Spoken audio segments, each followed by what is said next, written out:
शुभ प्रभात प्रिय छात्रों, मैं रेखा सक्सेना डॉक्टर देवेंद्र पाल सरस्वती विद्या मंदिर इंटर कॉलेज बेदारी से आज आपके सामने कक्षा 9 विषय हिंदी मैथिली शरण गुप्त द्वारा रचित पाठ पंचवटी लेकर उपस्थित हूँ। आइए देखते हैं सबसे पहले मैथिली शरण गुप्त का जीवन परिचय।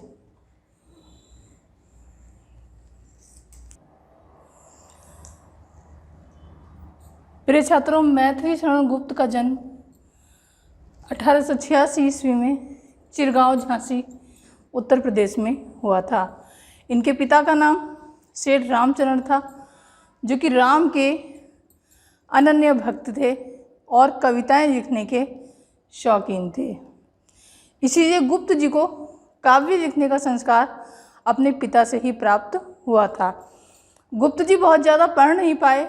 कक्षा 9 तक ही इन्होंने विद्यालयी शिक्षा प्राप्त की थी, परंतु घर में स्वाध्याय करके इन्हें अनेक भाषाओं के साहित्य का ज्ञान इन्होंने प्राप्त कर लिया था और बचपन में ही काव्य रचना करके अपने पिता की तरह महान कवि बनने का आशीर्वाद इन्हें आचार्य महावीर प्रसाद द्विवेदी के संपर्क में आने के बाद उनसे प्राप्त हो गया था। दूसरे शब्दों में हम ये कह सकते हैं कि आचार्य महावीर प्रसाद द्विवेदी इनके काव्य गुरु थे।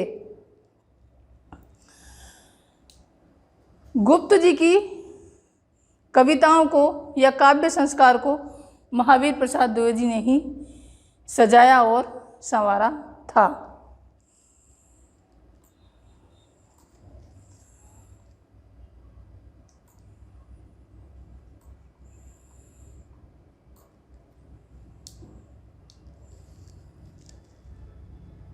इन्होंने देश प्रेम, समाज सुधार, धर्म, राजनीति, भक्ति आदि सभी विषय पर अनेक रचनाएं लिखी हैं।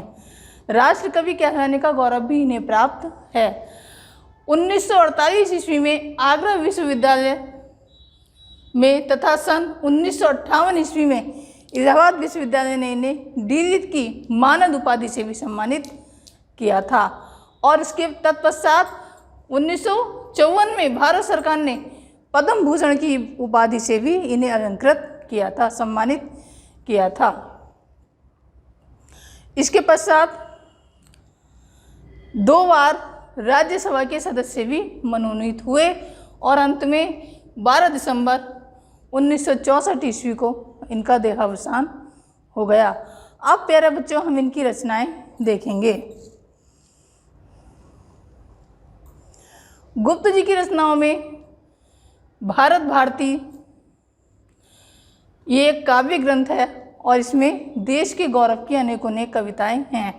दूसरी यशोधरा, जिसमें जब गौतम बुद्ध वन चले जाते हैं तो उनकी पत्नी यशोधरा की क्या दशा होती है, उसके चरित्र को लेकर यह यशोधरा नामक कृति लिखी गई है। साकेत, इसमें अयोध्या का वर्णन है क्योंकि अयोध्या का दूसरा नाम साकेत है। पंचवटी, जो कि आप पढ़ेंगे अभी, इसमें सीताराम और लक्ष्मण के आदर्श चरित्र का चित्रण किया गया है।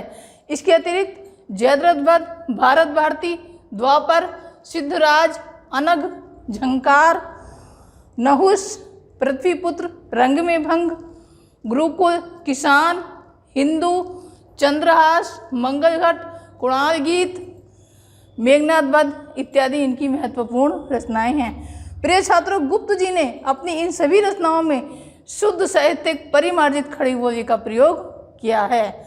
उसमें कहीं कहीं अन्य भाषाओं के शब्द भी हैं, जैसे संस्कृत, अंग्रेजी, उर्दू इत्यादि।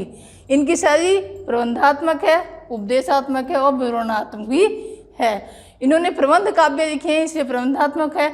उपदेशात्मक है क्योंकि इनकी बातों से हमें उपदेश प्राप्त होते हैं और इन्होंने अपने लिखे गए ग्रंथों में विवरण भी दिया है, इसीलिए इनकी शैली विवरणात्मक भी है। आगे देखेंगे इनकी रचना पंचवटी।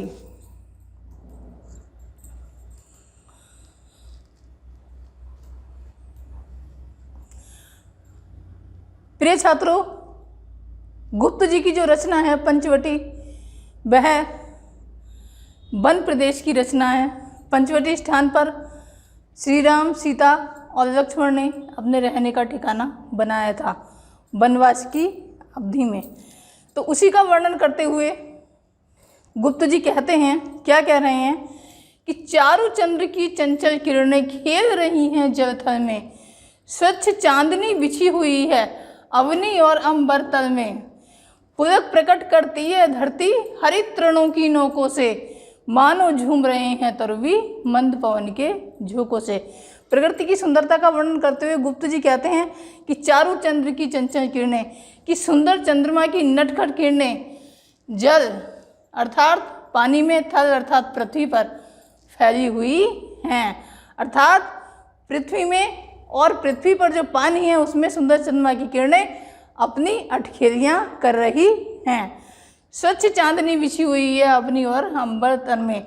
सुंदर चंद्रमा की स्वच्छ चांदनी, अवनी कहते हैं धरती को और अंबर कहते हैं आकाश को। आकाश और पाताल अर्थात पूरे भूलोक पर चांदनी की स्वच्छ किरणें बिछी हुई हैं। पुलक प्रकट करती है धरती हरित तृणों की नोकों से। पुलक कहते हैं आनंद, और यह धरती इस सुंदर दृश्य से पुलक अर्थात अपना आनंद प्रकट कर रही है। किस प्रकार? हरित हरे तृणों पत्तों की नोकों से, हरे हरे पत्ते की नोकों को हिलाकर पृथ्वी अपना आनंद प्रकट कर रही है, मानो झूम रहे हैं तरुवी मंद पवन के झोंकों से। और इस सुंदर दृश्य को देखकर ऐसा प्रतीत होता है कि मानो, तरु कहते हैं वृक्षों को, कि वृक्ष भी हवा के हल्के हल्के झोंकों के साथ झूमते हुए नजर आ रहे हैं। आगे देखेंगे, पंचवटी की छाया में है सुंदर पर्ण कुटीर बना, उसके सम्मुख स्वच्छ शिला पर धीरे धीरे निर्भीक मना, जाग रहा है कौन धनुर्धर जबकि भुवन भर सोता है। कह रहे हैं कि पंचवटी एक स्थान है, वहाँ पर 5 वृक्षों के समूह में लक्ष्मण, श्री राम और सीता ने अपनी कुटिया को बनाया हुआ है। ये पंचवटी की छाया में है सुंदर पर्ण कुटीर बना। पर्ण कुटीर कहते हैं पत्तों की कुटिया को, अर्थात 5 वृक्षों की छाया के नीचे उन्होंने अपनी पत्तों की सुंदर कुटिया बना रखी है। उसके सम्मुख स्वच्छ शिला पर धीरे धीरे निर्भीक बना। और क्या कह रहे हैं कि उसके सामने ही, किसके? पर्ण कुटीर के सामने, पत्तों की कुटिया के सामने स्वच्छ शिला पर एक साफ, शिला कहते हैं पत्थर के टुकड़े को, सम्मुख कहते हैं सामने, अर्थात पर्ण कुटीर के सामने एक साफ पत्थर के टुकड़े पर एक युवक धीरज धारण किए हुए वीर मालूम होता है, निर्भीक निडर होकर बैठा हुआ है। ऐसा प्रतीत होता है जैसे वह धैर्य भी रखा है, वो वीर भी है और निडर भी है। जाग रहा ये कौन धनुर्धर जबकि भुवन भर सोता है, भोगी कुसुमायुध योगी सा बना दृष्टिगत होता है। क्या कह रहे हैं गुप्त जी कि ये कौन धनुर्धर है? धनुर्धर जिसने धनुष और बाण को धारण किया हो जबकि भुवन भर सोता है। भुवन कहते हैं पूरे संसार को। कह रहे हैं गुप्त जी ये कौन धनुषधारी है जो कि पूरे संसार के सो जाने के बाद भी इस समय जाग रहा है।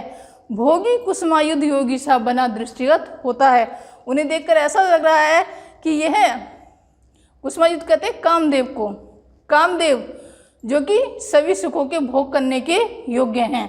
लक्ष्मण भी उस समय कामदेव के समान दिखाई दे रहे हैं जो कि सभी सुख भोगने के योग्य प्रतीत होते हैं, परंतु वे योगी के समान अर्थात सभी सुखों को त्याग कर यहाँ पर बैठे हुए दृष्टिगत होता है, दिखाई दे रहे हैं।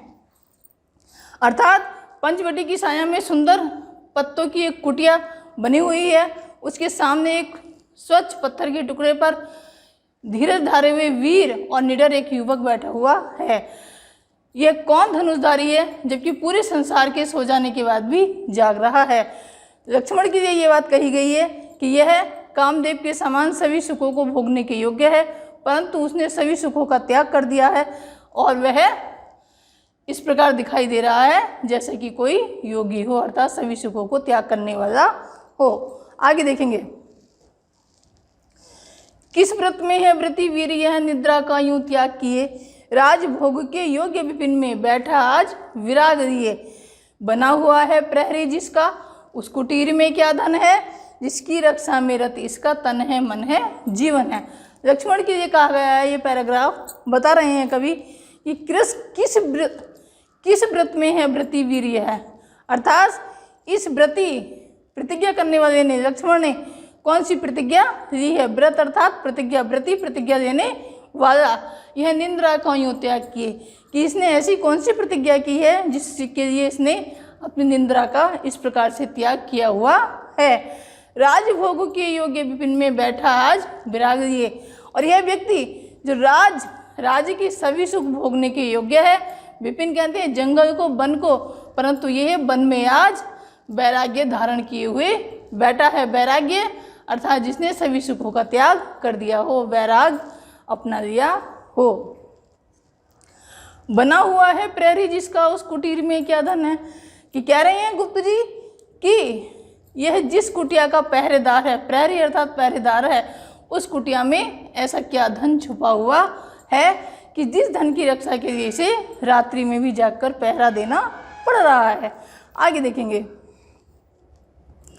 जिसकी रक्षा में रत इसका तन है, मन है, जीवन है, और वह ऐसा कौन सा धन है जिस धन की रक्षा के लिए इसने अपना तन, मन और जीवन भी बलिदान करने के लिए तत्पर किया हुआ है। आगे देखेंगे, मृत्युलोक मालिन्य मेटने स्वामी संग जो आई है, तीनों लोक की लक्ष्मी ने यह कुटी आज अपनाई है। वीरवंश की राज यही है, फिर क्यों वीर न हो प्रहरी, विजन देश है, निशा शेष है, निशाचरी माया ठहरी। देखेंगे कि मृत्युलोक मालिन्य मेटने, मृत्युलोक अर्थात पृथ्वी लोक की मालिन्य, पापों को, दुखों को मेटने, समाप्त करने के लिए स्वामी संग अपने पति के साथ जो आई है। तीनों लोक की लक्ष्मी ने ये कुटी आज अपनाई है।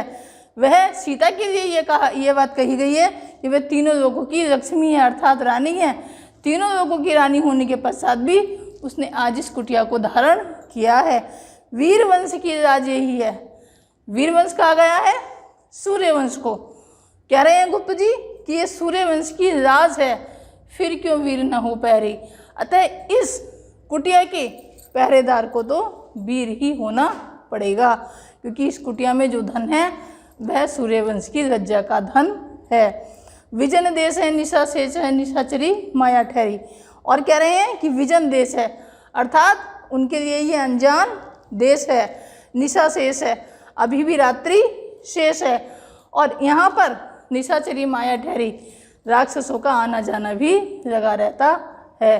अतः इस कुटिया के प्रहरी को तो वीर होना ही चाहिए, ऐसा गुप्त जी बता रहे हैं। आगे देखेंगे, क्या ही स्वच्छ चांदनी है, ये है क्या ही निस्वद्ध निशा, है स्वच्छंद समुद्र गंध है, निरानंद है कौन दिशा। बंद नहीं अब भी चलते हैं नियति नटी के कार्यकलाप, पर कितने एकांत भाव से, कितने शांत और चुपचाप।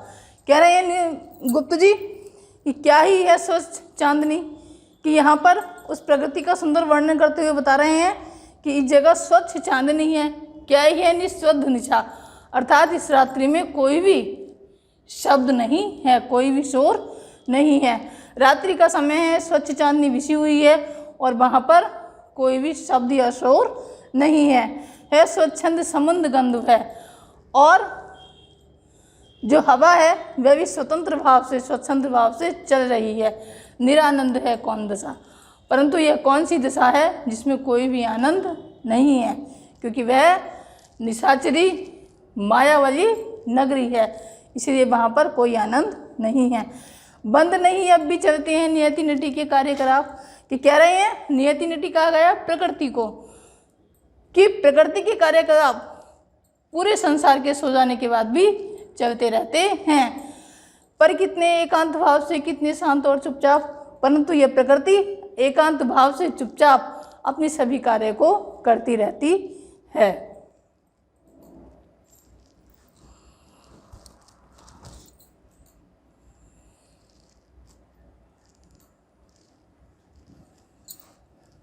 आगे बता रहे हैं, सरल तरंजिन तुहिन करोड़ से हंसती हर्षित होती है, आती आत्मीय प्रकृति हमारे साथ होने से रोती है। अनजानी भूलों पर भी वह अदय दंड तो देती है, पर बूढ़ों को भी बच्चों से सदैव भाव से सेती है। पृथ्वी माँ के लिए ये बात बताई गई है, प्रकृति के लिए ये बात बताई गई है कि कि सरल तरल जिन तुहिन कणों से हस्ती हर्षित होती है, कि ये प्रकृति, ये पृथ्वी सरल सीधे साधे तरल अर्थात ओस से भीगे हुए छोटे छोटे कणों से जिस प्रकार हंसती हुई प्रतीत होती है। अति आत्मीय प्रकृति हमारे साथ होने से रोती है, परंतु जब कोई कष्ट होता है प्रकृति को, मनुष्य को, तो वह इन्हीं तुहिन कणों के माध्यम से हमें अपने दुख का संदेश भी देती है। अनजानी भूल पर भी वह आदर दंड तो देती है। बच्चों ये जो लाइन कही गई है ये मानव के स्वभाव की कही गई है कि उसने अपनी आवश्यकताओं को बढ़ाकर इस प्रकृति को नष्ट कर दिया है। अनजानी भूल पर भी वह आदर दंड तो देती है। हमने अपने स्वार्थ के लिए अनजाने में जो भूल की है वह उसका हमें दंड भी देती है, पर बूढ़ों को भी बच्चों सा सदैव भाव से सेती है।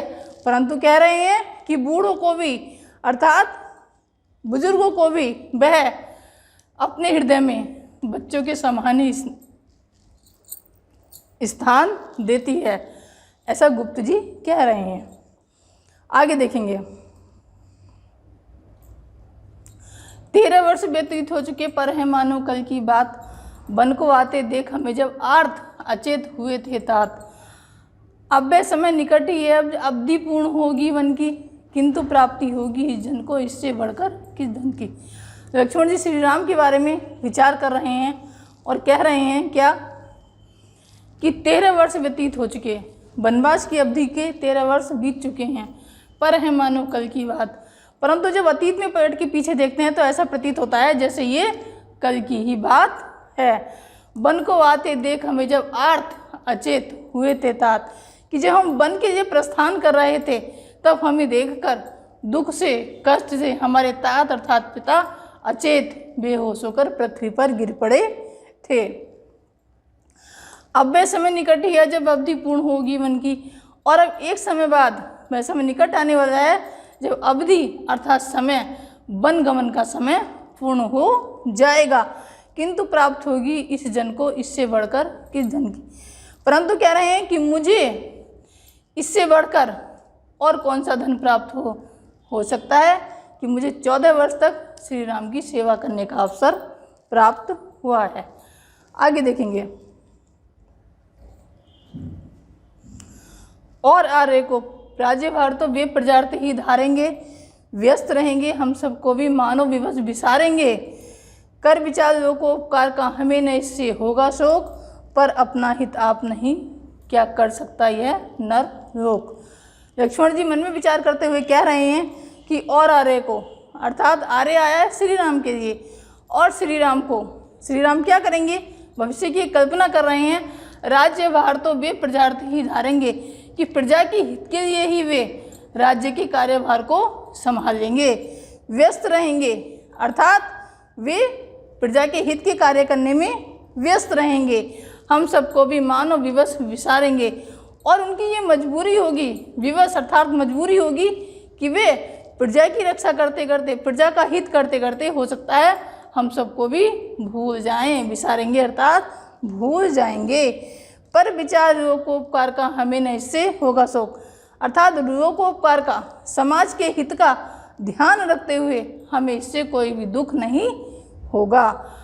परंतु लक्ष्मण जी अंत में ये विचार कर रहे हैं, एक प्रश्न बनाकर छोड़ रहे हैं, पर अपना हित आप नहीं कर सकता यह नरलोक। क्या ऐसा संभव नहीं है कि इस संसार का प्रत्येक व्यक्ति अपना हित स्वयं ही कर ले। प्रिय छात्रों, अभी आपने पंचवटी को पढ़ा, सभी बच्चे ध्यान से वीडियो देखेंगे, इससे संबंधित पीडीएफ आपको वीडियो के साथ मिल जाएगी।